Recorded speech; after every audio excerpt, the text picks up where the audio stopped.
I feel sorry for these fucking kids, bro. Like, I don't fucking know what the future holds. Like, I don't fucking get it, bro.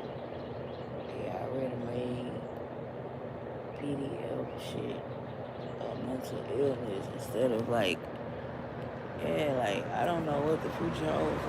I just feel like they pushing an agenda at this point. Like, stop talking about it. Like, I mean, yeah, the awareness, like, we gotta talk about it, right? I know. So listen, But it's if like, you got a damn, spiritual leader that you call your spiritual leader, how is your spiritual leader talking about it? living in the bathroom?